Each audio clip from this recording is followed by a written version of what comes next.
La obesidad antes se percibía como una gran corpulencia, no, como un exceso, no de peso necesariamente. Es decir, podemos encontrar gente incluso delgadas que puedan entrar en ese cuadro de obesidad. Se pierde peso, el hueso no solo pierde cantidad, sino también estructuralmente se deteriora. Hemos visto casos de mujeres que a lo mejor han utilizado los fármacos y luego han entrado en la menopausia.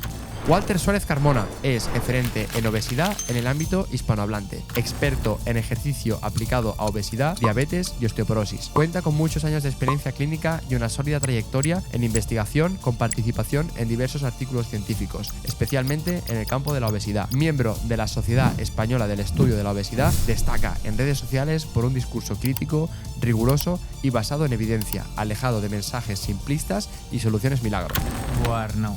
Pedazo masterclass nos ha dado Walter Suárez en Sevilla. Bueno, fue espectacular. En este podcast encontraréis sobre todo temas relacionados con obesidad, cirugía bariátrica, Ozempic, Mounjaro o Wegovy, que son medicaciones incretínicas, osteoporosis, sarcopenia, pérdida de masa muscular. Fue increíble y además todo basado en evidencia científica. Si queréis escucharlo y no perderos nada, os invitamos a que nos dejéis el vídeo.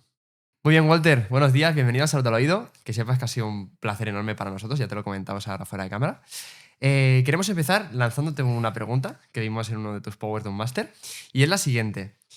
Es una frase, si no me equivoco, de Antonio Jesús Sánchez Oliver, y es: todo el mundo sabe qué es la obesidad hasta que le pides que la defina. Walter, ¿qué es la obesidad? Pues quizás ese es el gran problema que tenemos en la actualidad, que no tenemos una definición universalmente aceptada. Antes era la que daba la OMS, pero era muy ambigua, porque la OMS decía que es una enfermedad crónica que se caracteriza por un acúmulo excesivo de grasa que puede comprometer la salud. Entonces, claro, el puede nos deja un poco en un terreno de una enfermedad no puede, directamente afecta negativamente a la salud. Entonces, pero claro, la misma OMS es consciente de la problemática de dar una definición cerrada de obesidad, aunque luego en la clasificación internacional de enfermedades, donde aparecen los códigos de las diferentes enfermedades, sí da algo más concreto, pero es cierto que no tenemos. Ahora mismo digamos que hay como dos grandes grupos de opinión, lo que sería la comisión de Lancet, que se reunió un panel de expertos para intentar poner un poco de orden, ¿no?, a la que se han escrito más de 70 sociedades científicas, ¿no?, de todo el mundo. Y por otro lado tenemos lo que es la EASO, la Sociedad Europea para el Estudio de la Obesidad, que ha cogido la idea de enfermedad crónica basada en la adiposidad que viene de la Sociedad de Estados Unidos de Endocrinología Clínica, ¿no? Entonces, en esos dos marcos, la EASO te dice que siempre es una enfermedad que se caracteriza por eso, por una acumulación excesiva o anormal de grasa que compromete la salud, ¿no? Entonces ellos entienden que siempre es una enfermedad. Mientras que el grupo de Lancet te dice que sí, que se caracteriza por un exceso de grasa corporal, pero distinguen entre que compromete la salud directamente porque afecta a un órgano o un tejido, o varios. Entonces hablan de obesidad clínica, o te dice que todavía pues no causa ninguna alteración, ya no solo a nivel clínico, sino en actividades de la vida diaria.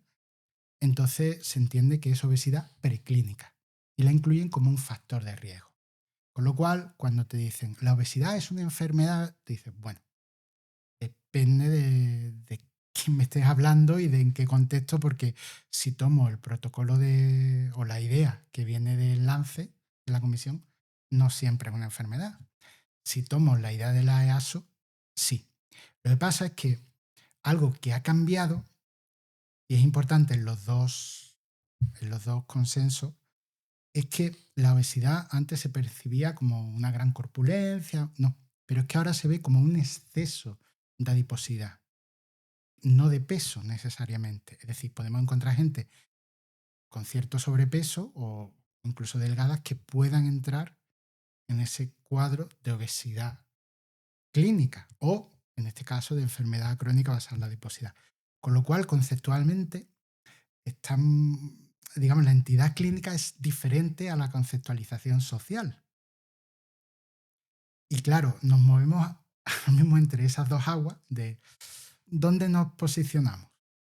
o cómo lanzamos mensajes a la población si ni siquiera tenemos claro de lo que estamos hablando. Entonces, y además, el problema de la obesidad es que no hay unos marcadores claros y definidos. Mm, No tenemos unos porcentajes de grasa unificados que digan a partir de tal porcentaje de grasa, porque ya entraríamos en las etnias.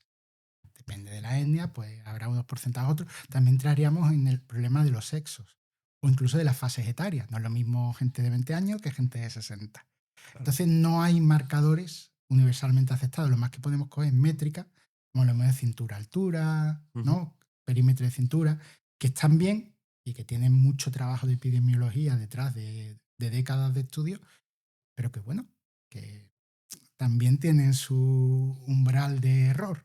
O que ese mismo porcentaje en una persona puede ser muy deleterio y en otra apenas. Claro. Entonces, claro, nos encontramos con ese problema, a diferencia de otras enfermedades como la diabetes mellitus, que tenemos un umbral, ¿no? A partir de 126, pues se considera que su glucemia ya entraría en diabetes, le hacemos una serie de test adicionales, ¿no? Como una prueba de tolerancia a la glucosa y ya pues tenemos el diagnóstico de diabetes, o de hipertensión, o de dislipidemia, pero en obesidad nos encontramos en un margen en lo que, digamos que el mayor consenso que había era el del índice de masa corporal, que es esa relación de altura-peso, de 30, ajustado a etnia, porque hay etnias que, por ejemplo, en Asia podemos hablar de 25, 27,5. Por ejemplo, cuando la gente dice, en Japón las tasas de obesidad es el país que tiene las menores tasas de obesidad industrializadas, el 6%. Y dice, bueno, si coges sus guías, ellos no hablan de índice de masa corporal 30, hablan de índice de masa corporal 25. Con lo cual, si tomas esa guía, tienen un 30% de incidencia de obesidad. Claro. Así que depende de cómo normalices esa métrica. Y claro, pero si ahora nos damos cuenta que no es suficiente porque no distingue entre agua, masa muscular y otros elementos de la composición corporal, pues claro, tenemos una enfermedad que no sabemos definir claramente y en la que no tenemos unas métricas tampoco claras y objetivas. Claro. Antes de seguir con el episodio, queremos darte una noticia que puede cambiarte la vida. Si eres fisioterapeuta, entrenador o profesional de la salud y quieres aprender a programar ejercicio a largo plazo, déjanos decirte que tenemos una colaboración con Get Formaciones. Una formación en la cual aprenderás a controlar las variables del entrenamiento y de la carga y así entenderás cómo adaptar e individualizar el ejercicio al contexto de tus pacientes y así te empezarán a hacer caso. Porque sí, sabemos que no te hacen caso y lo sabemos porque Marc y yo, antes de hacer la formación, nos pasaba exactamente lo mismo. Ya son más de 200 exalumnos que se han convertido en expertos del ejercicio y si te gustaría beneficiarte de un 10% de descuento en todas sus formaciones, te invitamos a que pinches en el enlace que te dejamos en la descripción y que digas que vas de parte de Salud al Oído. Y ahora sí, seguimos con el episodio. Y con esto tenemos que jugar en la divulgación de información clínica. Claro. Incluso hace poco creo que leí o vi un vídeo de Butra, de Javier Butragueño, que decía algo de, planteaba, ¿no?, el debate de si realmente era un arma de doble filo categorizar la obesidad como una enfermedad, ¿no? Porque fragilizabas también a la persona, pero a la vez, claro, hay que concienciar. Claro, digamos que la idea de que la obesidad sea una enfermedad es utilitarista. No es una cuestión de que no haya debate académico o no, porque nos encontramos con ese panorama, sino porque se ha intentado alejar de ciertas ideas que eran lesivas. Por ejemplo, la idea de la fuerza de voluntad, ¿no? Mucha gente consideraba que la obesidad era una enfermedad asociada al estilo de vida, partiendo del error conceptual de que todo el mundo tiene la misma forma de vida, no distinguiendo entre gente que le va bien las cosas, gente que le va fatal y vive en un ambiente marginal, pues eso no se distinguía, ¿no? Y aparte, sabiendo la importancia que tiene la biología y la relación con el ambiente, pues la idea de fuerza de voluntad no tenía sentido. Entre otras cosas porque no tenemos una definición de fuerza de voluntad. De hecho, seguramente haya diferentes manifestaciones, porque hay gente que puede hacer burradas en un ámbito, pero después es incapaz de dejar de fumar un cigarrillo al día, ¿no? Totalmente. También no podemos medirla, no tenemos ninguna métrica para medirla y tampoco sabemos si se mejora o no con las intervenciones, con lo cual, ¿para qué la usamos? Es decir, es un constructo muy guay para los cursos de autoayuda y de influencers, ¿no? Pero realmente no tiene sentido clínico. Claro. En clínica se habla de la responsabilidad personal, aquello que la persona realmente puede cambiar. Por ejemplo, a mí me encantaría que todo el mundo pudiera comer salmón al libitum, pero obviamente no todo el mundo tiene dinero ni para comprarlo ni para comerlo asiduamente. Entonces tienes que ajustarte, igual que hay gente que te dice, no, yo es que no entreno porque es que trabajo 12 o 13 horas al día, aunque legalmente se supone que no se puede, pero entonces digamos que tienes que ser consciente de los determinantes sociales de la salud. Que la gente piensa que es algo ambiguo, pero el COVID es el ejemplo de determinante social de la salud. Sí, sí, muy bien, pero váyase usted a casa.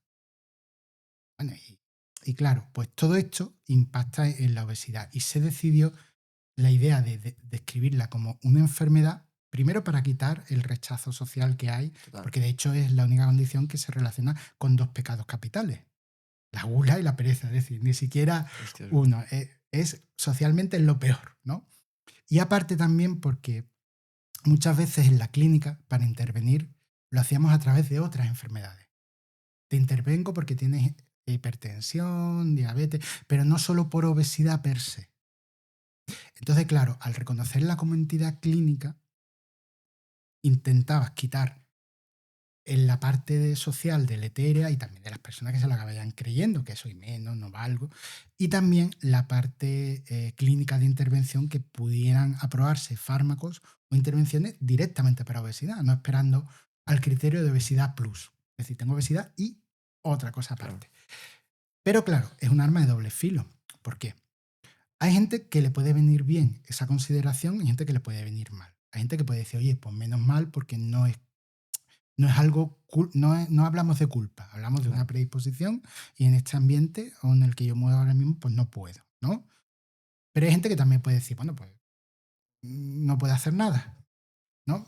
Y también porque si tú consideras la obesidad como una enfermedad, también es una herramienta de control social. Me refiero, si tú tienes obesidad y no te quieres tratar, eres un mal paciente. Entonces, los temas no son blanco y negro, ¿no? Son muy grises, ¿no? Y claro, ahí nos encontramos que hay muchas cosas que decimos que tampoco tenemos muy claro el impacto social. Incluso la idea de, por ejemplo, también se ha dicho que la obesidad es un término ya por sí peyorativo y quizá la enfermedad crónica basada en la adiposidad puede ser una alternativa, pero claro, es que hay gente que no le gusta que lo conceptualicen como enfermo cuando él no tiene muy claro que tenga una enfermedad, ¿no? Es muy complicado. Y claro, esto, pues, divulgarlo o hablarle a la gente claramente, pues, cuando presentas tantas dudas, minas la confianza también de la persona. Claro. Entonces lo hace todo más complicado. Por ejemplo, ahora según la EASO, para no utilizar un lenguaje peyorativo, que hay aspectos que yo estoy totalmente de acuerdo, como la categorización de obesidad mórbida, Ujú. que viene de una palabra gargantuesca que viene del circo, de gente que era increíblemente obesa y que Ah, no se iba a morir y que, bueno, que se podía hablar de obesidad tipo 3 y no tenemos que hablar de mórbido porque además no aporta nada a la clínica. Pero también ahora te dicen que hablemos de, en vez de gordura, de peso no saludable. Pero claro, es que poner fuego en el peso, fíjate que había formas sí, sí. de definir el concepto, ¿no? Podía hablar de composición corporal, podía hablar de una serie de elementos, ¿no? Peso no saludable. Entonces, incluso hay movimientos sociales que dicen, no, no, yo es que antes que obesidad o obeso prefiero que me llamen gordo, que para mí no es peyorativo. Entonces, claro, es triste decirle a la gente, es que las cosas no están tan claras. Estamos haciendo las cosas por un sentido utilitarista, pero no está tan claro que esto funcione como esperamos que funcione y que sea así. En Europa, ahora mismo solo hay 3 países que reconozcan a la obesidad como enfermedad, que son Alemania, Italia, ahora mismo que ha hecho una ley integral, ¿no? Y Portugal. Después, UK la mete en clínica, pero a nivel, digamos, después no tiene otra serie de elementos a nivel social, ¿no? Porque, claro, reconocerla como enfermedad no solo a nivel de farmacología, sino también por crear políticas de no discriminación específicas, crear una serie de, ¿no? O incluso para los asientos, pues decir, oye, pues si lo reconocemos podemos crear asientos especiales, ¿no? Para la gente, bueno, hace, digamos, un cóctel completo a nivel social, ¿no? De hecho, la Unión Europea en el año 21 reconoció la obesidad como enfermedad crónica recibidamente, y lo hizo para que todos los Estados miembros, pues a través de sus parlamentos, pudieran reconocer la obesidad como una enfermedad. El último ha sido Italia. Y también Países Bajos, a nivel social, sí, y tiene leyes específicas, pero no a nivel clínico. Entonces, actualmente solo en Europa hay 3. Por eso las sociedades médicas están luchando porque se reconozca la obesidad como enfermedad. Porque por esta vía de poder tratar directamente la obesidad y aparte por todas las ventajas que puede tener a nivel social. Pero vuelvo a decir lo mismo, no está claro que esas ventajas sean tan así. De hecho, una crítica que se le hace a Lancet, a la comisión de Lancet, que reunieron a todos los expertos para definir la obesidad, es que al crear la categoría de preclínica, crea una ambigüedad que hace que, bueno, entonces los podemos tratar o no, porque si no es una enfermedad, claro, que todo hay que verlo desde Con perspectiva, ¿no? de muchos ángulos y diferentes enfoques. La gente piensa que cuando hablamos de una enfermedad es algo clínico y se está equivocando muchísimo, porque, o por lo menos estas en concreto, las enfermedades ambientales trascienden a lo clínico. Y de hecho son ambientales por eso mismo, porque se dan en un ambiente. En otros prácticamente no lo vemos. Claro, lo que está claro que la tendencia es a olvidar esa tendencia pesocentrista e irse más a la composición corporal, ¿no? Entonces, para que la gente que nos escucha, ¿qué es importante la composición corporal? Porque, por ejemplo, yo trabajo con muchas personas con obesidad y siempre están con el foco en el peso, en el peso, en el peso. ¿Y cómo les dirías que el peso no es lo relevante, sino cómo está compuesto su cuerpo? Claro, bueno, hay cierta verdad Ujú. y cierta falsedad en todo eso. Me refiero, es cierto que determinados volúmenes de peso pueden impactar independientemente. Es decir, ya no es ni cómo se distribuye tu tejido adiposo, ni la cantidad que tengas, sino porque el corazón, por ejemplo, tiene que bombear sangre a Claro. determinado. Entonces, si tú pesas 100 kilos más, Tendrás da hipertensión. igual cómo sea tu composición corporal, que el gasto cardíaco lo disparas. Claro. El sistema linfático también, a cierto volumen de peso, directamente no es capaz de gestionarlo y se empiezan a dar edema, empieza a dar otra serie de problemas, incluso linfedema, ¿no? Incluso yo había leído algo de apnea del sueño, puede ser también. No, Está la grasa relacionado, ¿no? periférica, ¿no? La grasa Dificultad. visceral, Sí. pues todo eso. Pero pues, aunque seas un tío súper cachas, también. Claro, no, la presencia. Sí, Claro, sí, la sí, presencia esa. por supuesto que sí. Claro que lo da. No, entonces, entre comillas, ¿no? Pero sí es verdad que dentro de la composición corporal, pues podemos encontrar tejidos como el hueso, el músculo, la grasa, ¿no? La piel también. Es decir, que no es solo peso, es mucho más. El problema es que todos los mensajes que le llegan a la gente es el peso. De hecho, estos mismos fármacos que acaban de salir es para perder peso. Los estudios se hacen en base al peso perdido. Claro, entonces es muy difícil convencer a alguien de la importancia de la composición corporal. De decirle, no es la cantidad de tejido que tú tienes, no es la cantidad de grasa, es cómo funciona, cómo se distribuye, cómo está. Porque hay gente que puede tener mucha grasa y estar muy bien, y gente que incluso con poca la distribuye y funciona tan mal que le causa un montón de problemas. Con el tejido muscular igual, no es la cantidad de masa muscular, es la funcionalidad que tenga ese tejido muscular. Por eso medimos la fuerza. Por eso en sarcopenia lo primero que se hace son test físicos. Y luego, si fallan, miramos cuánta masa muscular hay. Pero antecedemos los test físicos o los cuestionarios como el SAR-F para ver cómo funciona una persona.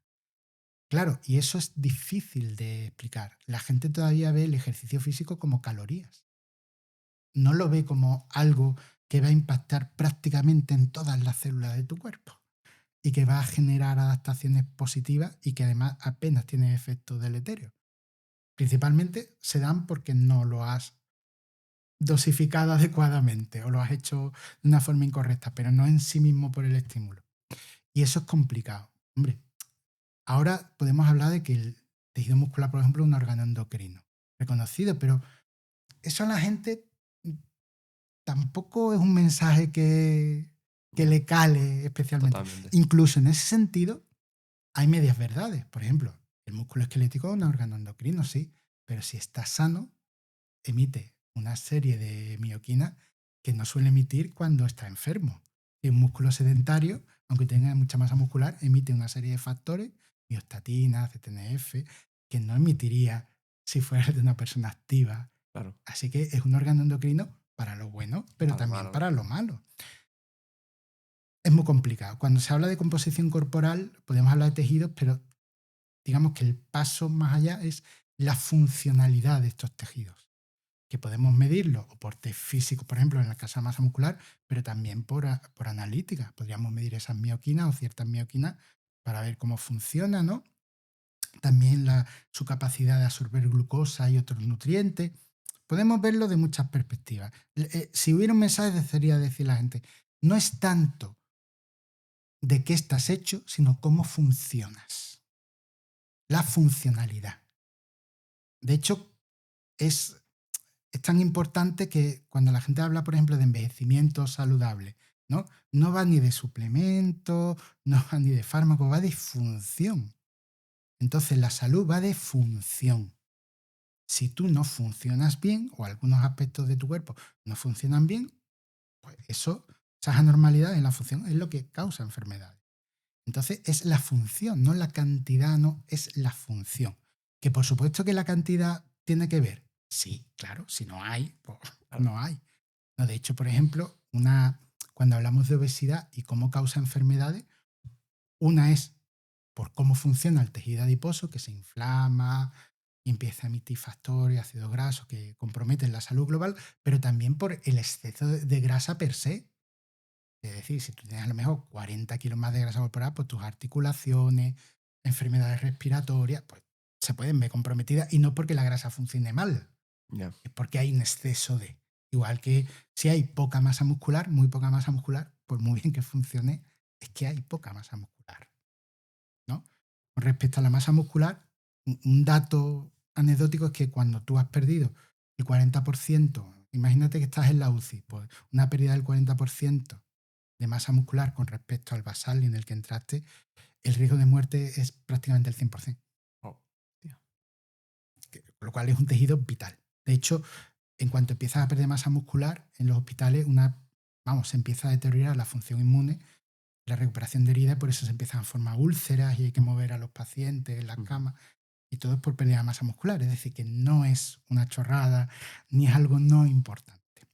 Pero es verdad que de cara a la sociedad es muy difícil que entiendan la importancia que puede tener la masa muscular u otros tejidos. Un segundo, antes de seguir con el episodio. Marc, ¿sabías que el 88% de gente que nos ve en YouTube no nos sigue? ¿Qué me dices? ¿Y eso qué quiere decir? Pues que van a tener 15 años de mala suerte. Hostia, ¿y qué tienen que hacer para no tenerla? Pues tienen que suscribirse, darle me gusta, porque esto nos ayuda a que podamos seguir teniendo gente de calidad. Hostia, bueno, en Spotify pasa lo mismo, ¿eh? A ver si ¿Qué le pasa van en dando, Spotify? que le vayan dando las 5 estrellitas. Genial. Si nos estáis viendo desde YouTube, comentad, darnos me gusta y suscribiros. Y si estáis en Spotify, darnos las 5 estrellas. Y recordad, si sois un perfil con obesidad o cáncer, Marc está divulgando sobre cáncer en su perfil de Instagram. Aquí os lo dejamos abajo. Y yo estoy divulgando sobre obesidad en mi Instagram. Seguidnos. Seguimos con el podcast. Y Walter, viendo todo el desconocimiento que hay, tanto de definiciones como el tema de mediciones, también hay mucha gente que no conoce mucho el tema o sigue pensando que la obesidad solo está relacionada con comer mucho. ¿Qué otros factores pueden entrar en juego con la obesidad? Bueno, hablando en criterios clínicos, digamos, podríamos hablar de 3 tipos de obesidad, ¿no? Digamos, las obesidades que se consideran monogénicas, las obesidades que se consideran sindrómicas y las obesidades que se consideran hipotalámicas. Y luego ya estaría la poligénica, en la de que muchos genes se ven alterados en pequeños aspectos, que da lugar a la obesidad que tradicionalmente conocemos y de la que hemos estado hablando. Pero las obesidades monogénicas son aquellas en las que un gen central que regula la ingesta alimentaria, el balance energético, pues no funciona bien. Por ejemplo, habla muchas veces de la leptina, pues hay gente que a lo mejor no produce leptina. Entonces desarrolla un cuadro de obesidad monogénica, ¿no? Y pues ellos sí se trataría con metreleptina, que es una leptina, ¿no?, que se puede utilizar en humanos y funciona. También la metreleptina se utiliza, por ejemplo, en gente que tiene una incapacidad de generar tejido adiposo, ¿no? Y claro, al no tener tejido adiposo no produce leptina y Claro. claro, pues también se manda a este tipo de personas, ¿no? Después tenemos las obesidades sindrómicas, que es un conjunto de genes se han visto alterados y dan un cuadro de obesidad, pero que concurre con otras cosas, como puede ser un Prader-Willi, un Biddle-Pierre, ¿no? También hay enfermedades, como puede ser un síndrome de Cushing, que es un hipercortisolismo que se asocia a obesidad, ¿no? Y luego tenemos la obesidad que se llama hipotalámica, que es que el hipotálamo, que es, digamos, la zona del cerebro que regula, al fin y al cabo, la ingesta alimentaria, ¿no? O por lo menos una de las partes más importantes, está alterada por una malformación de nacimiento o recibe un daño, un tumor cercano, se aplica radioterapia o un accidente, ¿no? Casi siempre el 90% de las hipotalámicas son por un tumor adyacente que se daña la zona y claro, genera un cuadro de hiperfagia descontrolada.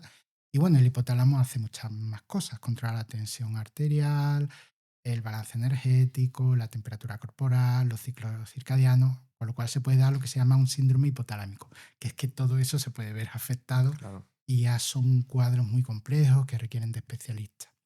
Luego, sobre qué es la obesidad, ¿no? Pues Acosta y colaboradores de la Clínica Mayo hicieron 2 estudios muy interesantes. Dijeron, vamos a ver cuántos tipos de obesidad nos encontramos en base a gente que tenga una saciedad alterada, gente que tenga una saciación alterada. Hago el matiz. Saciedad es lo que te permite, una vez que has terminado de comer, estar hasta la siguiente comida sin hambre. Saciación sería lo que hace que dejes de comer. Me siento lleno. Pues hay gente que puede tener la saciedad alterada, gente que puede tener una saciación alterada, gente que puede tener un metabolismo más bajo, ¿no? Basal más bajo, que los hay también, ¿no? Y bueno, un cuarto tipo que no me acuerdo ahora mismo muy bien, creo que era el... Ah, no, y sí, tenían hambre emocional, ¿no? Pues vieron cómo iba la gente. Bueno, pues lo interesante de este estudio es que hubo gente que tenía los 4 y hubo gente que no tenía ninguno. Lo repitieron con un número de participantes más elevado y se encontraron prácticamente lo mismo. Había pobres desgraciados que tenían los 4 Ya ves. y había gente que no tenía ninguna.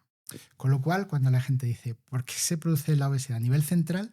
Es muy complicado. Sí sabemos que la sobreingesta alimentaria tiene que estar ahí y es la base. De hecho, en nuestra sociedad todo nos hace para comer más y con la llegada de los ultraprocesados lo tenemos claro. Pero la pregunta que nos tenemos que hacer es ¿por qué? No es que la gente coma de más, sino ¿por qué puede comer hasta el punto de que sepa que le hace daño, empieza a desarrollar enfermedades y no puede dejar de hacerlo? Ahí es donde está la causa de la obesidad. Lo demás son consecuencias necesarias.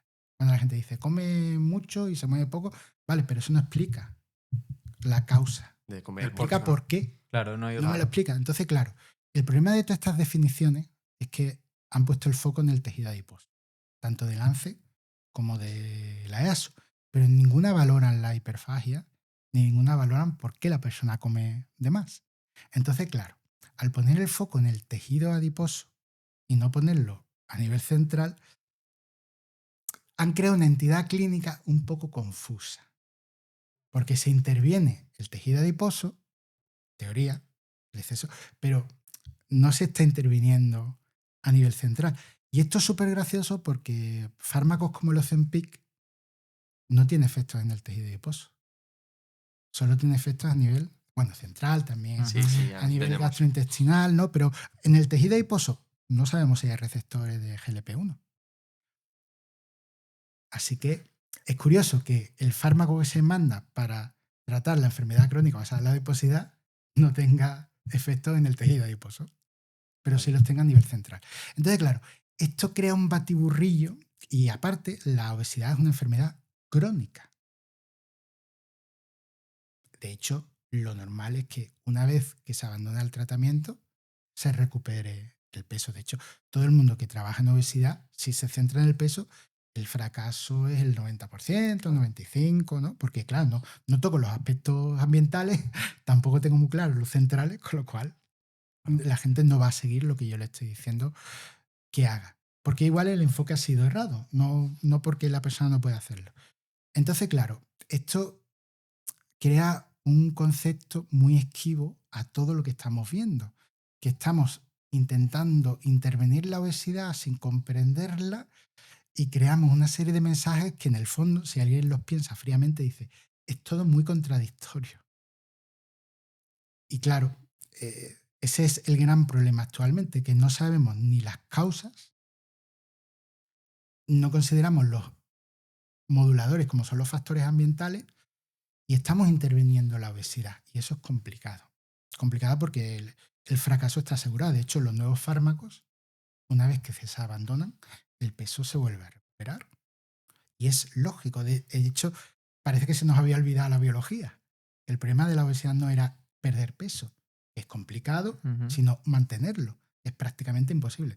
Incluso hay gente que no es respondedora a la cirugía bariátrica, que no le va bien y puede recuperar el peso y luego se plantea una reoperación. Es decir, que es un tema que tendríamos que poner el foco sobre todo a nivel central o distinguir entre gente que tiene enfermedad crónica basada en la adiposidad con afectación central y sin afectación central. Bueno, Cuando fenotipar un hablamos poco. de genética, por ejemplo, va entre el 30 al 40 al 80, 90, 70, depende de qué leas. Claro, normalmente la gente que llega a cierto tipo de obesidad tipo 1, índice de masa corporal de 30, 30 y poco, la carga genética no es tan fuerte. Pero gente que llega a tipo 4, tipo 5, pues, primero descarta monogénica o descarta sindrómica, ¿no? Y luego la carga genética que te queda si no es ninguna de las dos es muy elevada. Pero claro, tú tienes que entender que alguien que tiene esa carga genética, esa predisposición tan fuerte como en el estudio de Acosta tiene los 4 aspectos a tope, claro, pues es complicado que tú regules eso. Entonces, cuando la gente habla de fuerza de voluntad, dice, es que hay gente que sueña con comida y que nunca y que para de comer, pero nunca se sienta lleno. Claro, Es decir, no tiene esa sensación de me siento lleno o tiene que comer cantidades brutales. Entonces, claro, el pensar que una persona con esta afectación piensa como tú o tiene tu base es absurdo. Lo que aparecía en internet de entrenadores que engordan para luego adelgazar y demostrar que pueden, dice, es que es absurdo. Porque me estás hablando de un contexto que no tiene nada que ver con la persona. Claro. Entonces, ese es el problema, que intentamos presuponer mucho, pero en el fondo nos estamos equivocando al no darle consideraciones a aspectos que tienen importancia y que, claro, podemos hablar de la leptina, podemos hablar de muchas cosas, pero en el fondo nos damos cuenta que es muy complicado. Hay una serie de estudios, ahora que, digamos, las técnicas de imagen a nivel central en el cerebro, para ver el cerebro, están avanzando mucho, ¿no? Una cosa que estuvo, pues fue muy curiosa es que el estudio con estoma humano, que intentaba, digamos, ver cómo era el cerebro y tener un mapeado concreto del cerebro, vio que la gente que pesaba más, su hipotálamo, ciertas áreas de su hipotálamo eran más grandes. Dijeron, uy, claro. Después se hicieron estudios sobre ese aspecto y descubrieron que hay gente que incluso después de una cirugía bariátrica, esas zonas más grandes no disminuían y eran a los que no les iba bien. Con lo cual ya ni siquiera estamos hablando de algo de software, cómo funciona, sino de hardware. Es decir, estructuralmente es diferente ese cerebro, pero tampoco sabemos qué gente va a disminuirla, qué gente no y qué lleva a aumentarlo. Con lo cual hay muchas lagunas. Estamos probando fármacos que sí que actúan sobre el software, pero tampoco tenemos muy claro en el largo plazo qué pasa. Claro. Y así estamos, que muchas lagunas. Buah, brutal. Claro, yo también hablo mucho con personas que han pasado por una cirugía bariátrica y muchas veces yo tenía esa duda, ¿no? De, hostia, ¿hasta qué punto depende de ellos o no el éxito de la cirugía, ¿no? Claro, acabas de decir que lo del tema del hipotálamo, claro, me ha dejado a cuadros. Ujú. Eso me ha De dejado hecho, roto. el estómago después de una cirugía bariátrica se queda en esto. Claro.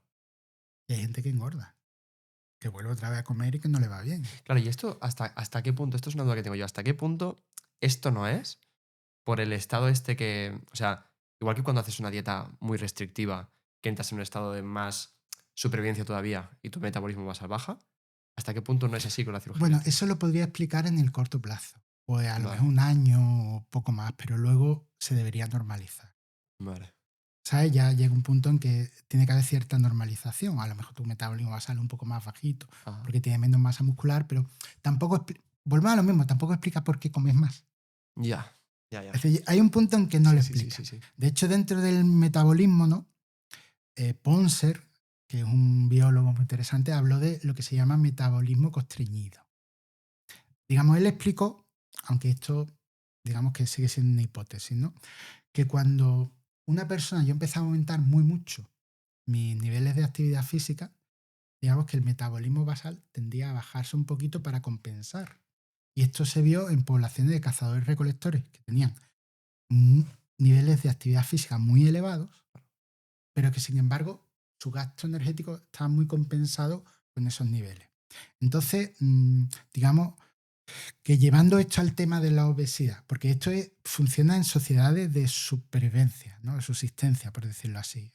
Por ejemplo, otros investigadores han encontrado que no, que en gente que se alimenta bien de sociedades actuales, pues eso no pasa. Es lineal. El gasto energético por ejercicio es lineal y el metabolismo no se adapta, ¿no? Bueno, es que hay una disputa muy interesante ahora en el ámbito científico. Pero bueno, digamos que Kevin Hall, que hasta hace poco era uno de los directores de los institutos nacionales de salud de Estados Unidos, ¿no? Él hizo un programa, un estudio en gente que participaron en The Biggest Loser, que es como la báscula, el programa que había aquí, ¿no? De un grupo de personas con obesidad, ¿no? A ver quién pierde más cada semana, ¿no? Primero lo hizo para estudiar, compararlo con cirugía bariátrica, para ver perder 30 kilos por ejercicio y alimentación con respecto a perderlo por cirugía bariátrica. Pero luego hizo un estudio que revisó 5 años después qué había pasado con los participantes de la báscula. Lo curioso es que vio que había ejes hormonales que seguían afectados y que su metabolismo basal era entre 250 y 500 calorías más bajo de lo que debería ser para el peso que tenían. Prácticamente todos habían recuperado el peso perdido, están por debajo de un 5, un 10%, que eso clínicamente se considera éxito en un tratamiento de obesidad. Claro, y después, con la idea del metabolismo constreñido, dijo, uy, pues voy a ver si los niveles de actividad física aumentado, porque había gente que hacía 2 clases de spinning, se iba a entrenar y le salió bien. Bueno, vio que la gente que tenía más actividad física tenía un metabolismo más constreñido, más bajo. Claro, entonces nos encontramos gente que a lo mejor tiene mucha hambre todo el día, que su metabolismo basal está 500 o 600 calorías por debajo y no llegan a compensar del todo con ejercicio físico y siguen engordando. Es decir, imaginaos el problema, ¿no?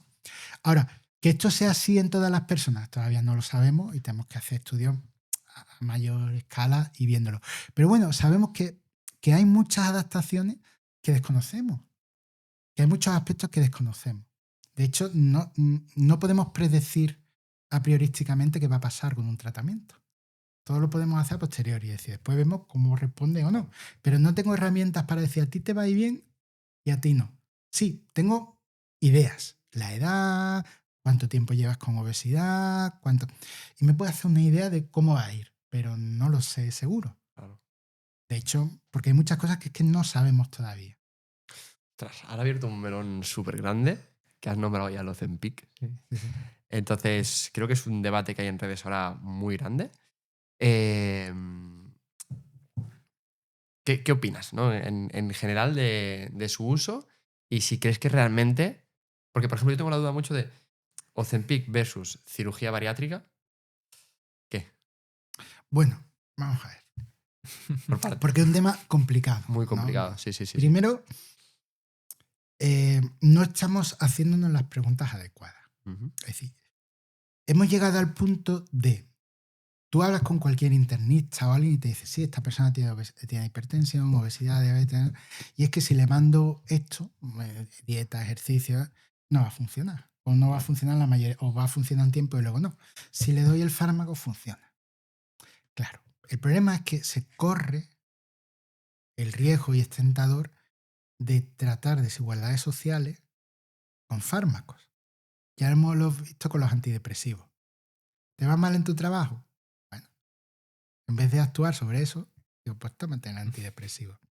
Entonces, no estamos haciendo las preguntas adecuadas.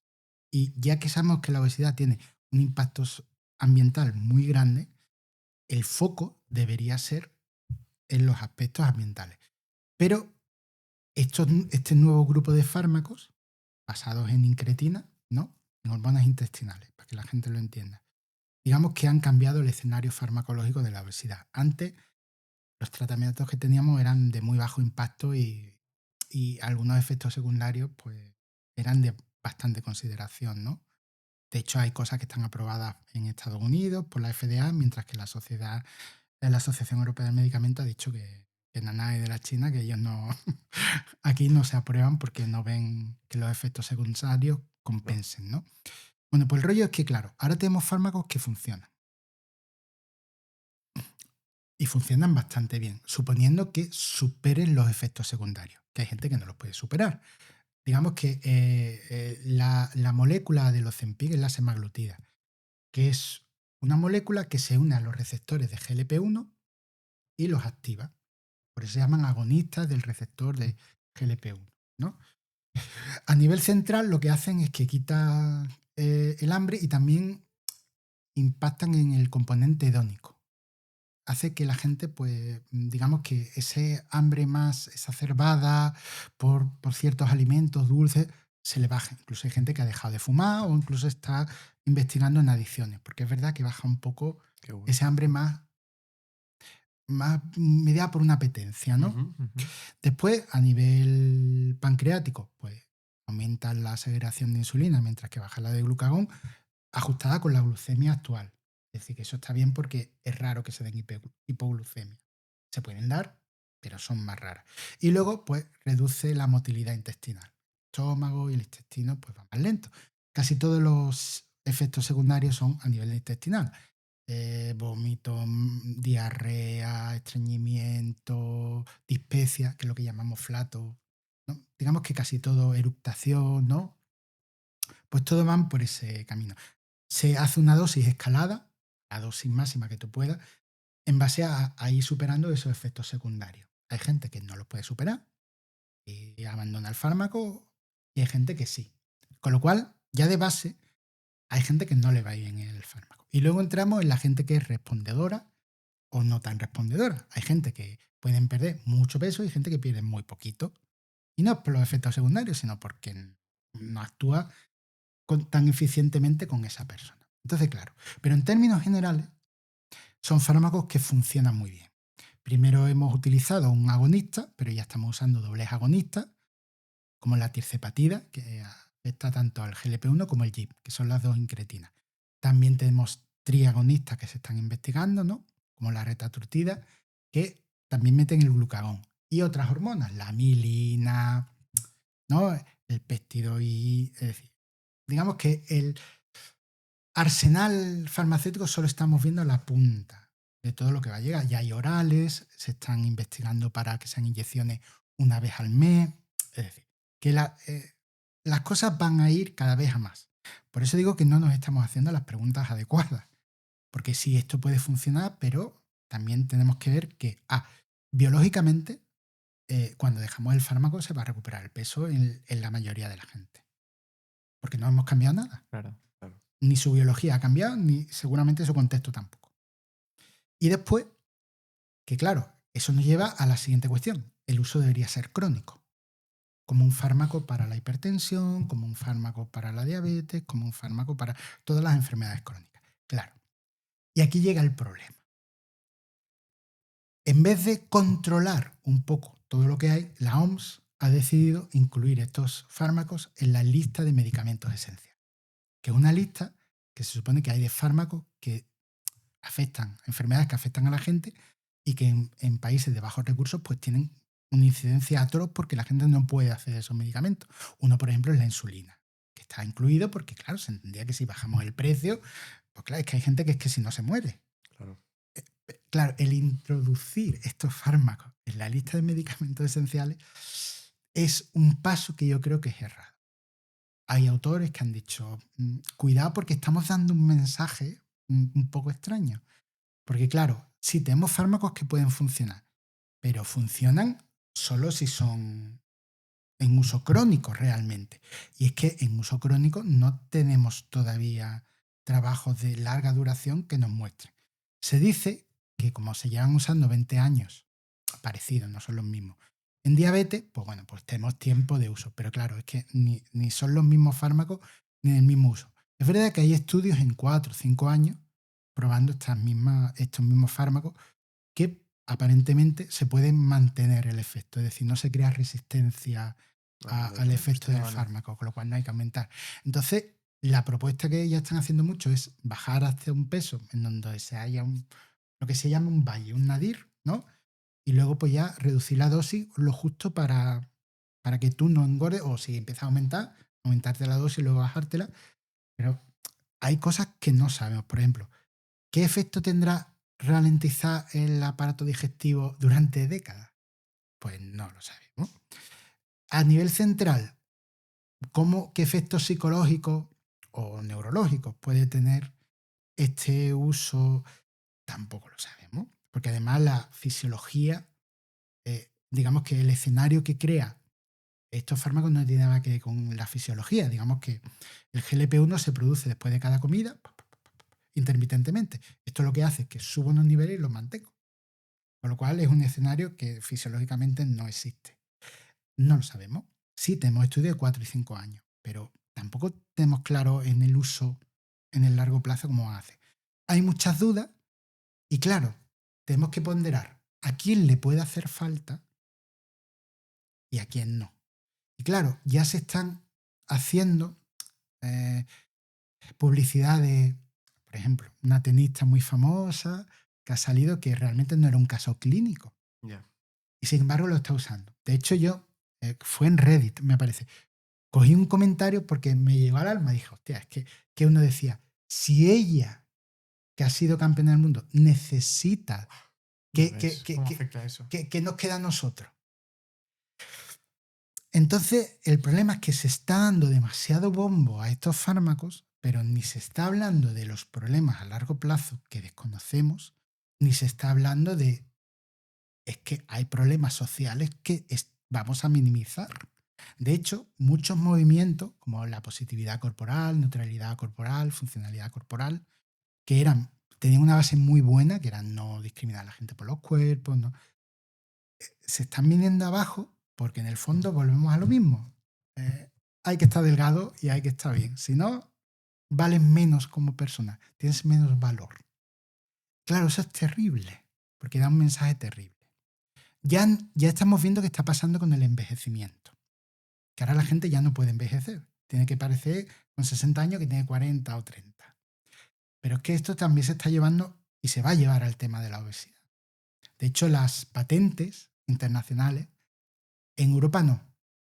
En Europa van a durar 5 años más. Pero ahora, en marzo de 2026, hay ya muchos países que van a empezar a producir sus propios fármacos derivados. Y claro, en un mundo globalizado, ¿cuánto tardarán en llegar al mercado? Y el problema es que toda la publicidad que se hace es para perder peso. Otra vez el tema. Y eso es terrible. Entonces, claro, es un tema muy complicado, muy complejo, muy gris, y que no estamos haciendo las preguntas adecuadas. Totalmente. ¿Sabes? No porque no haya gente que le pueda venir bien, o incluso, no es lo mismo, es que hay casos en que tú dices, es que vas tarde. Es que teníamos que haber actuado antes porque vas tarde. Claro. Con respecto a cirugía bariátrica, claro, el problema es que la cirugía bariátrica es la técnica que es más dura en el largo plazo. Incluso estudias en 20 años podemos verlo. Lo que pasa es que a mí la comparación me parece viciada. ¿Por qué? Porque se habla mucho de los fármacos, se habla de comparación con cirugía bariátrica, pero nadie te cuenta los efectos secundarios de la cirugía bariátrica. Entonces dices, espérate, que hay gente que ya solo puede comer pequeñas cantidades porque si no le dan bajadas de azúcar, hay gente que tiene vómitos, hay gente que le sientan mal y se puede arrepentir. Eso no se está diciendo en ningún estudio. Y tú dices, me estás haciendo una comparación viciada. Me estás hablando de efectos en el peso, de efectos secundarios, me estás hablando siempre de los fármacos, pero no me estás hablando de los efectos secundarios. De hecho, si esto se pudiera mantener crónicamente, lo ideal serían los fármacos. Pero volvemos a lo mismo, en cierto tipo de obesidades los fármacos tampoco tienen un efecto tan importante. Claro. Y podemos ver, de hecho, apenas tenemos estudios en obesidades muy severas. Tenemos gente con índice de masa corporal 40, 40 y pico, pero en gente de 50, 60, que suelen ser categorías más bien de cirugía bariátrica, no tenemos apenas estudios, con lo cual no hay una comparación equilibrada. Claro. De hecho, se plantea usar incluso los dos. Te hago perder con los fármacos primero y luego en cirugía si estamos en obesidad masiva, o los fármacos me ayudan a regular la cirugía un poquito antes y después. Para que Totalmente. no. Pero vamos, la cirugía también se habla en cuánto peso has perdido y si la gente no pierde suficiente peso, se le empieza a echar que es culpa suya. Totalmente. Cuando hay veces que dices, es que a lo mejor el efecto en él no es el mismo. Claro. Con lo cual, vamos a lo mismo. Todo está centrado en el peso y hacemos que la gente lo pase mal. Vale, Walter, egoístamente hay una cosa que me gustaría saber, es cómo se aborda a un paciente que tiene obesidad, que hemos estado hablando. Y no solo con obesidad, sino con Sí. medicación Sí, sí. bariátrica o... Primero tenemos que ver cómo es la persona y qué tiene, ¿no?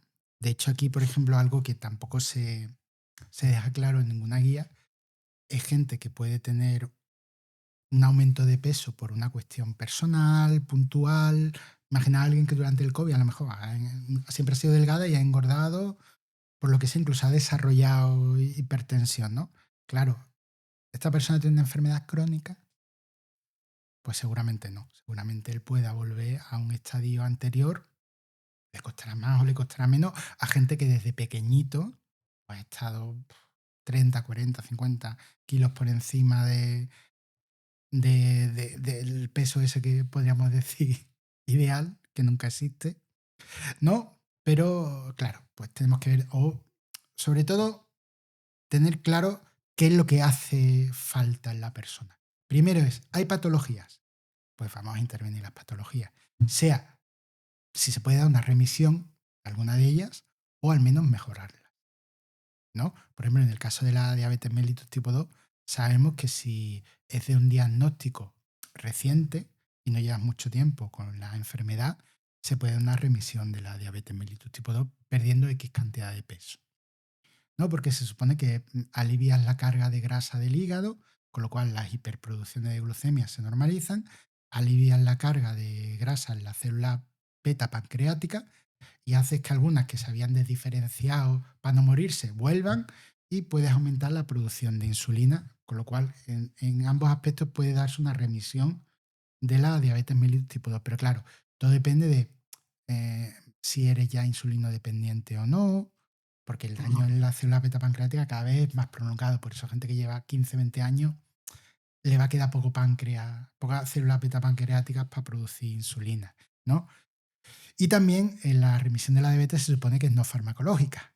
Con la llegada de los GLP-1, pues también las consideraciones que teníamos de qué era o no era una remisión, pues también puede que cambie, ¿no? Pero lo primero es ver qué se puede mejorar, qué hace falta, ¿no?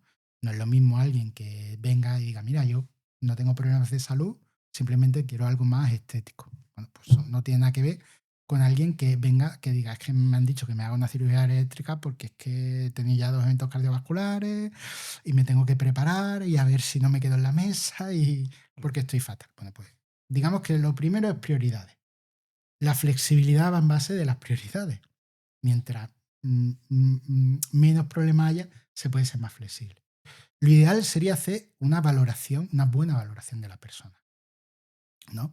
Ver cómo es esta persona, qué relación tiene con la comida, con su cuerpo, porque hay muchas veces que vas a derivar a profesionales que quizá primero deberías hablar con un psicólogo o lo tuyo es más una cuestión de nutrición, no tanto de ejercicio, porque claro, bien no todo el mundo tiene el mismo dinero. Y de momento todo esto son tratamientos privados. Entonces, también deje ver a la gente que hay gente que te dice no tengo problema o gente que te dice, hostia, pues es que no tengo apenas, pues dice, pues mira, pues vamos a ver lo que podemos mejorar, ¿no? Y en el ámbito del ejercicio físico se actúa por dos ramas. La primera es ejercicio físico y la segunda, hacer que la persona sea físicamente más activa y menos sedentaria. Son las dos ramas. Porque claro, si yo le digo a una persona que haga ejercicio, pero luego el resto del día no se mueve nada, pues entonces puede tener una persona físicamente activa, pero sedentaria. Con lo cual, en el ejercicio yo tengo que ir sobre las dos ramas. no solo voy a intervenir con ejercicio físico para mejorar X parámetros que me interesan, sino que voy a instarte a que cada vez te muevas más y estés menos tiempo en posiciones sedentarias. Entonces, se va jugando un poco a eso. Mientras que la actividad física es mucho más libre, ¿no? Que hay gente que a lo mejor dice, me gusta bailar, pues baila. Me gusta a lo mejor irme con los amigos al parque, anda, pues anda. Me gusta hacer natación, pues natación. Es decir, lo que tú quieras. De hecho, lo ideal sería tener una lista de actividades que se hacen cerca de la ciudad para decirle, oye, pues mira, ¿qué te gusta de aquí? Y vamos viendo lo que te puede interesar. Y el ejercicio físico, pues digamos que, claro, tiene que estar mucho más medido, más enfocado a mejorar lo que quieres hacer. Normalmente en obesidad se le da mucha prioridad al entrenamiento de fuerza. Entre otras cosas también porque el aeróbico, digamos que puede no ser tan practicable. En determinados volúmenes de peso es que la gente incluso está sentada en una sillín, una bicicleta es una tortura, porque se deja toda la zona reventada. Entonces tampoco puede andar mucho porque a lo mejor eso de los 10.000 pasos al día le costaría, con lo cual se tiende a ir más hacia fuerza, que para mejorar la fuerza, su funcionalidad, y poco a poco vas metiendo el aeróbico. Pero si alguien te dice, mira, yo es que quiero empezar con el aeróbico porque, tío, si esto en el fondo es el largo plazo, Claro. es decir, lo que tú quieras, eres tú el que decide. Pues si esto te gusta más, pues lo hacemos así, que a lo mejor es el ideal, no en general, pero a lo mejor para ti sí porque te gusta más, con lo cual se acabó la discusión. ¿Sabes? Tu vida, tú decides, ¿no? Y se va poco a poco buscando, primero, la mejora de ciertos aspectos clínicos, pero sobre todo la mejora de la condición física en general y la adherencia. Que también aquí entramos en la gran diatriba que, al igual que la gente abandona las dietas, también mucha gente abandona el ejercicio físico porque no la acaba de llenar. Bueno, es un gran problema que tenemos en el largo plazo. O porque le cambian las condiciones y le cuesta llevar el ritmo, se desanima y tira la toalla y se va. De hecho, muchas veces el psicólogo en estos grupos lo que enseña a la gente es precisamente a eso. Es decir, hacemos la intervención, a lo mejor recuperas un poco de peso, no tiras la toalla. No digas, a la mierda, recupero 20 kilos. Claro. Yo, hazlo bien, a lo mejor recuperamos 10, pero llegamos a un punto en el que lo puedes mantener y estás bien. De hecho, lo ideal es no centrarte en el peso, ¿sabes? Y digamos, la gente que nos dedicamos al ejercicio físico en eso tenemos una gran ventaja, porque hay muchas cosas que no tienen nada que ver con el peso. Respiras mejor, te mueves mejor, ¿sabes? Aguantas más en tu día a día. Es decir, que podemos tener muchas herramientas que no tienen nada que ver con el peso, porque en el peso hay veces que se puede perder peso, hay veces que incluso se puede ganar una semana, hay gente que prefiere no ir a la consulta porque ha engordado un poco o ha comido de más y ya piensa que le van a regañar. Es un tema muy complicado. Entonces, mientras menos se hable del peso, mejor. Y centrarse en lo que la persona va aprendiendo y va haciendo. Hay gente que a lo mejor no bebe agua, solo bebe refrescos. Pues, tío, poco a poco vas mejorando y dice que ya bebe agua, aunque siga bebiendo el refresco, pero coño, estás bebiendo agua. Es importante. Antes la única fruta que comías era en la pizza o en zumo, ahora ya la has metido. Es decir, pequeños logros que se van haciendo para cambiar los hábitos. Que después hay mucha gente que abandona el tratamiento, por supuesto, porque no le llena, porque tú no eres el profesional adecuado para él, por lo que sea, ¿sabes? Que hay veces que no hay feeling o que pueden ir no bien las cosas, pues nada. Mientras te hayas llevado cosas que puedas aplicar y sean buenas para ti, pues genial. Claro. Enhorabuena y por haberlo tomado carta en el asunto. Incorporado. Y sobre todo, yo siempre se lo digo a la gente que tenga la libertad de decirle a la gente no. Persona que viene, no, yo es que vengo aquí porque mi mujer me ha dicho que, vale, pues si quieres agenda una cita dentro de 3 semanas y si vienes porque tú quieres, empezamos. Y si no, pues lo siento, pero conmigo no vamos a ninguna parte porque esto es duro, es difícil, requiere esfuerzo y es que no vamos a durar más de un Como te mes. obliguen, Claro. no vas a venir. Claro. Así que se acabó. No, conmigo no cuentes. Total. Todo tiene que ser un contexto, también entender el contexto de la persona, adaptarlo.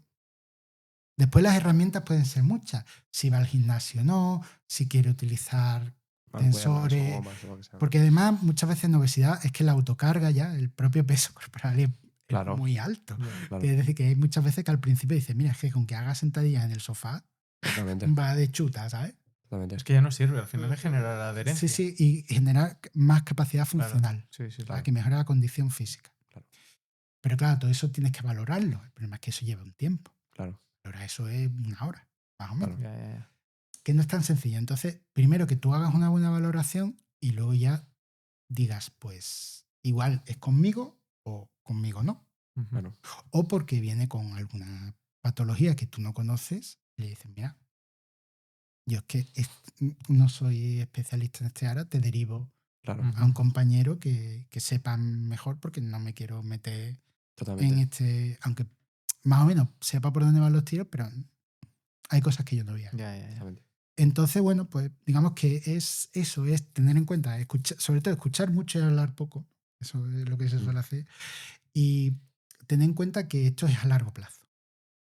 Solo hay prioridad cuando ya hay enfermedades y están evolucionando a estadios peores, entonces dices, oye, es que esto ya es un poquito más serio.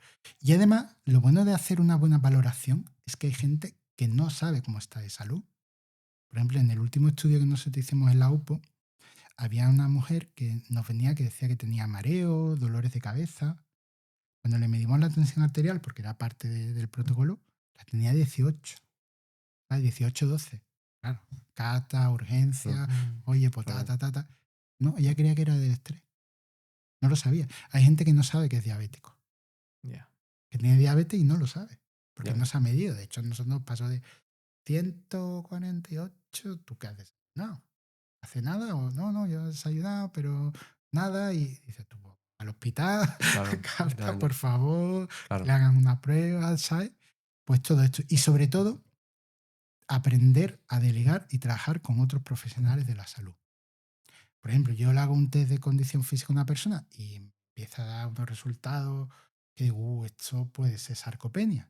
Y a lo mejor no puedo diagnosticar una sarcopenia, pero no quiere decir que no escriba una carta y diga, oye, pues por favor deriven a geriatría y le hagan Claro, el protocolo, porque a mí me ha dado positivo en esta prueba, eso es un diagnóstico de sarcopenia, pero necesito que la persona lo tenga porque se le pueden abrir oportunidades para otro tipo de intervenciones. Pues sobre todo eso derivar, que hay veces que tú también puedes ver banderitas rojas que digan, claro. Ya. esto es que me estás diciendo, pero yo no soy psicólogo, te voy a derivar a un psicólogo clínico Claro, porque igual tienes una cosa que... Claro, y después que la persona quiera o no. Sobre todo nos basamos en que la persona quiera o no y sin reñirla, porque ya la han reñido mucho durante toda su suficientemente. vida. Y la sociedad la riñe constantemente. Totalmente. ¿Sabes? La señala. Entonces, si alguien dice, oye, mira, yo es que no quiero tomar esto, o no está. discutimos más. Claro, ¿No quieres? Pues no quieres. Ya está. Pues vamos a ver con lo que tenemos que hacemos. Ujú. Sobre todo eso. Y pues habrá veces que te saldrá bien y muchas veces que no saldrá. Vale, Walter, hemos hablado de lo que es el tejido adiposo, el tejido graso, el tejido o la masa muscular, pero no hemos hablado todavía del tejido o masa ósea. No. ¿Qué tienes que contarnos ahí? Bueno, digamos que ahora mismo se ha vuelto a recuperar, ¿no?, los miedos que había hace 20 años sobre que pérdidas de peso de cierto nivel pues provocan un deterioro de la masa muscular, que lo hemos visto en cirugía bariátrica, lo hemos visto con restricciones calóricas y ahora pues lo estamos viendo con los fármacos. Pero algo que se suele obviar o no prestarle apenas atención es qué pasa con la masa ósea. Que cuando se pierde masa libre de grasa, también se pierde hueso. No solo se pierde masa muscular, por ejemplo, dentro de esa masa libre de grasa. Y claro, es un tema que de momento, ya que el hueso es un tejido bastante más difícil de investigar por su localización, hacer una biopsia muscular es muy fácil, pero una biopsia ósea ya es algo un poquito más complicado, ¿no? Y también las técnicas de imágenes pues, tienen que ser de cierto nivel para poder darnos unas características, ¿no?, que puedan ofrecer una información de mayor calidad. Entonces, claro, aquí surge el problema de qué pasa con el hueso. Y muchas veces podemos encontrarnos que haya gente que haga algo y se junte con otro evento que también deteriora mucho el hueso. Por ejemplo, hemos visto casos de mujeres que a lo mejor han utilizado estos fármacos, y luego han entrado en la menopausia. Entonces se le han juntado dos eventos que deterioran mucho el hueso. Y claro, esto es un problema que no se está considerando, porque si bien los fármacos potencialmente pueden ayudar a prevenir ese deterioro óseo, no pueden superar la pérdida de peso tan masiva. Cuando el hueso deja de recibir esas tensiones mecánicas por el peso y por la propia masa muscular, pues, se empieza a reducir y esto es algo que no podemos evitar. De hecho, incluso entrenando fuerza, ciertas pérdidas de peso hacen que el hueso se deteriore sí o sí, en menor cantidad, y podemos incluso crear ciertas mejoras a nivel estructural, pero lo que es la cantidad, que es la densidad mineral ósea, pues hace que se pierda X cantidad de hueso y no se pueda evitar del todo. Claro, y eso nos lleva un poco ya he hablado de aspectos estructurales, al problema de la osteoporosis, que también es un contexto que está sufriendo un gran debate interno. ¿Por qué? Digamos que la osteoporosis se habla de una enfermedad sistémica difusa que hace que el hueso pierda no solo cantidad, sino propiedades estructurales, haciéndolo más susceptible a las fracturas. Realmente, de hecho, intervenimos la osteoporosis porque no haya fracturas, o si las hay, porque no se produzcan más fracturas. Y valoramos el hueso en base a una densitometría, que es con un DEXA. Normalmente lo hacemos en las vértebras lumbares y en la cadera. Pero hay gente que puede tener implante y por eso buscamos otras zonas anatómicas, ¿no?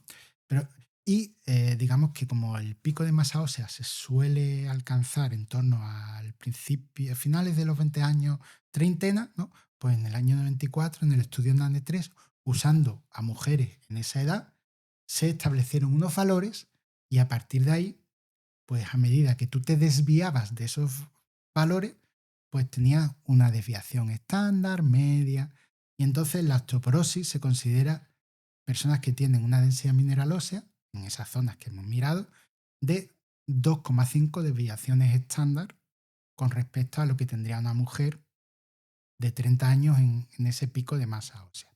Claro, el problema es que la gran mayoría de fracturas por estrés, es decir, una fractura por estrés es aquella que se produce en un contexto que no debería darse una fractura. Por ejemplo, me caigo de la silla y me parto la cadera. Que no tiene nada que ver con las fracturas que, por ejemplo, se pueden dar en un accidente, que son traumáticas, ¿no? O por otra índole, sino o me caigo y me parto el hombro. No deberían producirse. El problema es que la gran mayoría de fracturas por estrés se producen en gente que no está en osteoporosis, que está solo en lo que se llama osteopenia, tiene poca masa ósea, pero no está en osteoporosis. Entonces, claro, ha llegado un punto que decimos, ostras, pero si alguien no tiene osteoporosis, pero tiene una fractura por fragilidad, ¿cómo llamamos a eso? Entonces ya hay sociedades médicas que están diciendo, si alguien tiene una fractura por fragilidad, por ejemplo en la cadera, me da igual la densidad mineral ósea que tenga, que tiene osteoporosis, porque sus huesos, por lo que sea, no aguantan, ya veríamos aspectos genéticos o secundarios porque tome farmacología, por enfermedades, pero ya veríamos por qué sus huesos no son capaces de resistir las tensiones normales de la vida diaria y se han fracturado en contextos que no deberían. Antes se hablaba, por ejemplo, de osteoporosis severa, cuando alguien tenía osteoporosis y una fractura por estrés.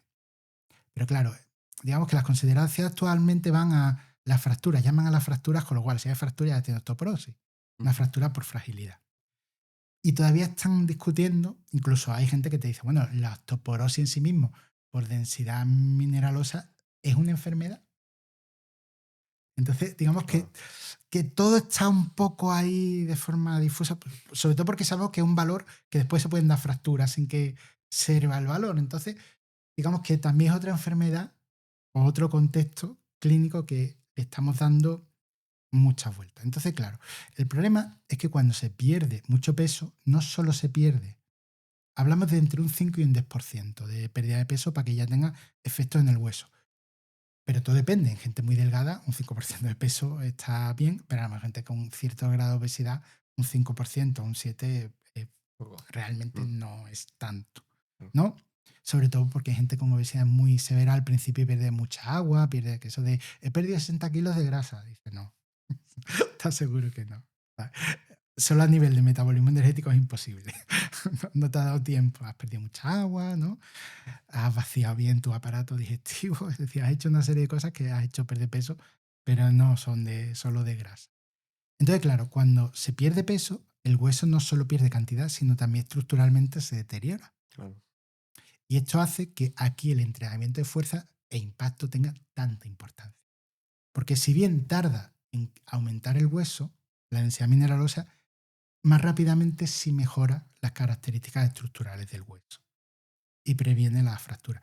El problema es que el hueso es un tejido que funciona a muy largo plazo, mucho más largo que el tejido muscular. Por ejemplo, cuando un astronauta viene del espacio, recupera la masa muscular 6 veces más rápido que lo que recupera la masa ósea.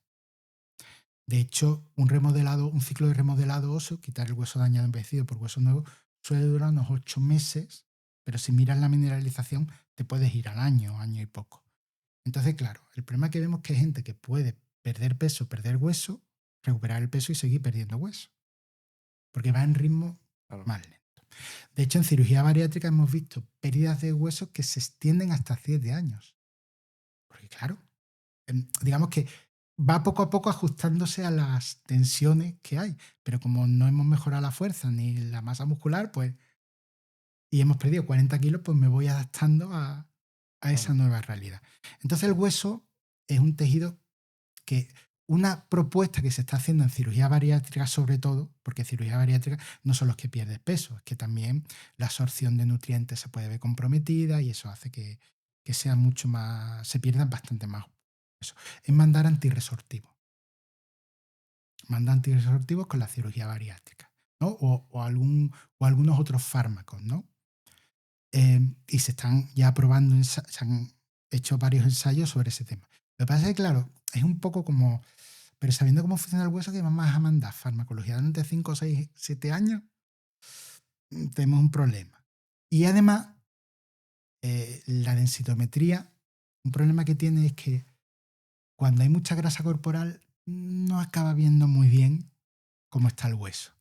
De hecho, algo que suele ocurrir en los estudios es que cuando la gente pierde peso, un 10% de peso corporal, de repente parece que mejora su densidad mineral ósea, ¿no? Y la gente dice, oh, mira, ha mejorado. Y tú dices, no, hijo, Porque la prueba se es ve que, mejor. es que ahora se ve mejor. Hostia, De claro. hecho, hay un estudio publicado en JAMA que están como muy ufanos ellos diciendo, mira, y el hueso, no sé qué. Y tú dices, no, os habéis comido lo que se llama un artefacto.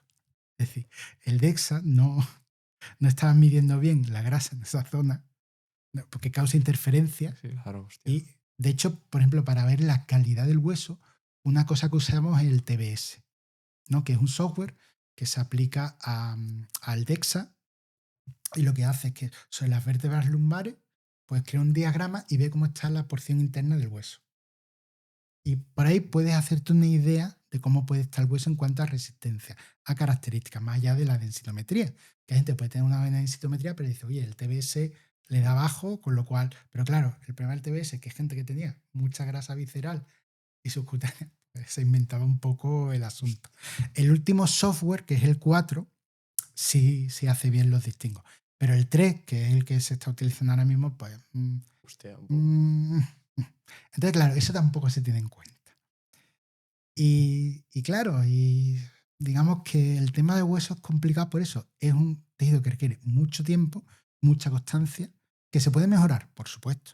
De hecho, se puede mejorar. Obviamente, alguien que tiene osteoporosis no va a volver a 1 o más 1, no va a estar puede volver a menos 1,4, menos 1 desviación estándar, pero no va a poner más 1. No da tiempo físico para que lo hiciera. Y aparte, a medida que son mayores, las respuestas son menos grandes. Es decir, eso lo vemos en la masa muscular, en el rendimiento deportivo. Es decir, cuando tienes 70 años, pues hijo, no vas a conseguir la masa muscular de un chaval de 20. Pues esto pasa igual. Tardan más tiempo y las respuestas son menos eficientes. Pero se puede mejorar. Sobre todo, se puede mejorar la resistencia ósea, que es un parámetro que muchas veces se ignora. Se habla de densidad mineral ósea, pero no se habla de resistencia ósea, que es lo que me interesa, que es lo que determina que tú te partas. Que es, claro, la densidad mineral ósea importa. es la base.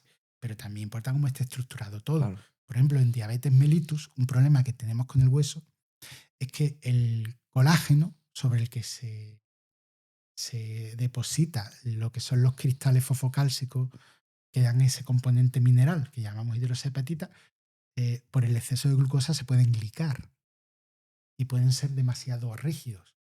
El hueso debería ser como una cañita de bambú, tener cierta maleabilidad. Si se vuelve muy rígido, se parte antes. Hostia. Con lo cual nos encontramos gente que tiene, sobre todo, esto se da en gente que tiene diabetes de larga proyección, que tiene una buena densidad mineral ósea, porque claro, la hiperinsulinemia que ella está usando desde hace años, pues el remodelado óseo lo mantiene prácticamente parado, con lo cual va depositando cada vez más hueso, dañado, envejecido, pero sigue teniendo mucho hueso. Pues entonces se puede encontrar gente que tenga buena densidad mineral ósea, pero poca resistencia ósea, ¿no? Y eso es una paradoja del hueso diabético, se ha llamado diabetoporosis, se ha llamado de muchas formas, ¿no? Entonces, claro, la densidad mineral ósea también en hipotiroidismo podemos ver que puede estar aumentada, pero porque no se ha reciclado bien el hueso dañado envejecido. Con lo cual el tema es más complicado, Es muy ¿no? complejo. Ahora mismo ya se está empezando a reconocer más un poco la resistencia ósea, pero es verdad que todavía seguimos con el tema de densidad mineral ósea y tenemos la idea de que tú alcanzas el pico a los 30 y después no se gana hueso, cuando eso es falso. Una persona puede tener más densidad mineral ósea a los 35 que a los 30. Lo que pasa es que cuesta más. Claro. El entorno hormonal y el entorno metabólico no es lo mismo que tener 20 años, pero se puede aumentar. De hecho, cuando cogemos atletas másteres de 65 años, gente que ha estado toda su vida entrenando o gente que empezó a los 50, su densidad mineral ósea es muy parecida. Y las características del hueso son muy parecidas. Se puede mejorar, digamos, mensaje, y luego que lo estudia Miquel Izquierdo en nonagenario. Mensaje es que el hueso es plástico hasta que te mueres. Y la masa muscular igual. Son susceptibles de mejora. Con matices, es decir, no vas a mejorar hasta el infinito, pero se pueden sacar. De hecho, las guías de la SEN de qué no hacer ya dejan claro que la osteoporosis no solo se debe tratar farmacológicamente. Y desgraciadamente todavía se escucha mucho en clínica: no te vayas a mover, no te vayas a partir. Cuando es que es cuando te vas a partir. Es decir, todo lo contrario. Si tú piensas que hacer algo es peligroso, no has considerado lo peligroso que es no hacer nada. Totalmente. Hostia, qué bueno. Entonces, digamos que tenemos que cambiar el enfoque, porque ahora el movimiento lo metemos incluso después de una cirugía, ya estamos empezando a movilizar porque sabemos que es importante. Pues en el hueso tenemos como un síndrome de licenciado vidriera y pensamos que la persona se va a partir. Por eso Miquel Izquierdo hizo una editorial que decía: es ético no prescribir ejercicio físico a gente con fragilidad. ¿Es ético? Pues hoy día podemos decir que no es muy ético. Genial, Walter. Vale, hemos hablado ya del tema del tejido adiposo, del IMC, del peso corporal, de muchísimas cosas. Ahora nos gustaría ir a algunas preguntas rápidas que nos han enviado tus seguidores y nuestros seguidores. Entonces, vamos allá. Yo te voy soltando y tú me vas diciendo, ¿vale? ¿Es posible tener obesidad llevando una vida saludable y buena alimentación? Sí, Que es lo que comentábamos antes. sí. Al final es lo que Hay hemos gente dicho. que tiene un poquito más de hambre, puede tener obesidad, pero no tiene ningún problema con la comida, pero pesar más porque obviamente come más. La siguiente. Si como menos y me muevo más, ¿por qué sigo sin bajar de peso? Habría que ver un poco todo eso de cuánto es menos y cuánto es moverse más. Pero volvemos a lo mismo. Sin una valoración no podría dar una respuesta. ¿La obesidad es solo falta de fuerza de voluntad o hay algo más que no nos cuentan? No tiene nada que ver con la fuerza de voluntad. Es lo que decimos, que tampoco es cuantificable. No, y no resuelve nada. Luego tenemos, ¿por qué bajo peso al principio y luego me quedo estancado aunque siga haciendo lo mismo? Bueno, se dan una serie de adaptaciones que hacen que cada vez sea más difícil perder más cantidad de peso. Entonces es normal que se dé un cierto valle, que es complicado. Hay veces que lo que se utiliza en esos casos, cuando ya se lleva tiempo, es hacer, digamos, pequeños cortes para dar a lo mejor 2, 3, 4 días, un poco de más alimentación para luego intentar seguir bajando. Pero eso sobre todo se da en estética, más que en clínica. Luego, ¿puede ser que mi cuerpo esté programado para pesar más aunque yo lo intente de todo? Sí, claro. La genética es un factor muy a tener en cuenta en la obesidad. Es que muchas preguntas ya... Ya las has respondido escuchando. todas. Sí, sí. Ya. Y la última que tenemos, ¿la obesidad se puede curar o es algo con lo que tienes que convivir siempre? Si es una enfermedad, no es curable. Es crónica, es como la diabetes mellitus tipo 2. Lo que podemos es mejorar la sintomatología, mejorar la salud de la persona. Pero como enfermedad es crónica. Qué bueno. Pues Walter, me pone muy triste tener que finalizar esto porque ha sido un enorme placer. Pero antes de acabar, nos quedan dos cositas y una es que hables de dónde pueden contactarte, si quieres recomendar tu página web y demás. Sí, Eso creo que va a ser muy interesante. bueno, sobre todo por el uso que puede tener. Digamos que el Rincón del Paper es una parte de una web que lo que intenta es acercar la literatura científica, que muchas veces pues, supone un pago exorbitado para lo que es el artículo, que además la gente no sabe que para publicar hay que pagar, con lo cual se paga doblemente por lo mismo. Y pues que allí muchos de los artículos de biomedicina de mi campo todavía, es decir, de mi especialidad, pues los pueden ver allí publicados y se lo pueden descargar sin problema alguno. Lo dejaremos en la descripción. Y ahora, si quieres, puedes proceder a abrir la caja.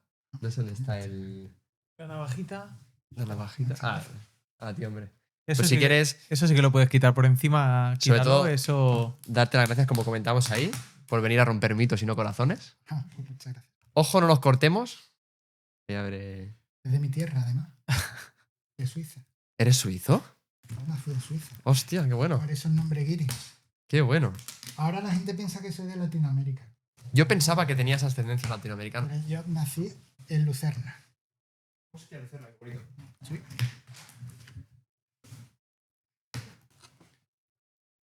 De hecho, mi padre me llamaba Baltar. Walter. Baltar. Walter. Qué bueno. Y a mi hermano Wilhelm. Este sí Eso puede ser el déjalo- último. sí, ese Uno de déjalo los para el últimos, final. sí. Vale, ha sido un poco difícil. Siempre nos Saber- gusta meter un regalo personal de la persona. Y ahora, a ver si entiendes el contexto del que es. Qué chulo. Qué chulo. Claro, era un poco porque como siempre pones la figura esta típica, la gente que te conoce lo sabrá en Instagram, ¿no? Y dijimos, ¿qué se parece a nivel de medicina? Además sale con el corazón y dijimos, hostia, a nivel cardiovascular y todo. Dijimos, creíamos que podía ser un regalo chulo. Sí. De hecho, yo lo utilizo siempre los muñequitos gordos. Claro, Porque ya no hay demasiada gente fuerte en las redes sociales. totalmente. Así que vamos a usar. Pues Luego tienes, bueno, de esto primero sí. Aquí tienes una chorradilla también de... Pues mucho. A ti, ya ves. Igual. Lo hacemos con mucha ilusión, la verdad. Eso al final, detalles que solo tiene la gente que viene al podcast. Exacto. Qué guay. Esto me viene genial. Esto- Sí. Súper. Yo todo hecho y camiseta para Claro. entrenar. Me viene Nos dirá genial. bien. Súper, me alegro. Pues muchísimas gracias, de verdad. Y por último esto, que lo hace una persona muy guay que colabora con nosotros, que te hemos engañado al decir que esto solo lo tiene gente invitada, porque la tienen Bueno, claro. los colaboradores también, Sí. que es Irene, que está detrás de cámara. Ella es la que organiza todo Qué bien. y dibuja todo. Y es una crack, la verdad. Muchas gracias. Y nada, pues sobre todo eso, que muchísimas gracias por venir. Ha sido un súper placer, la verdad. Espero que hayas estado cómodo, a gusto con nosotros. Ha valido la pena los 1000 kilómetros que hemos recorrido para entrevistarte. Sí. Y nos hubiéramos quedado muchísimo más rato.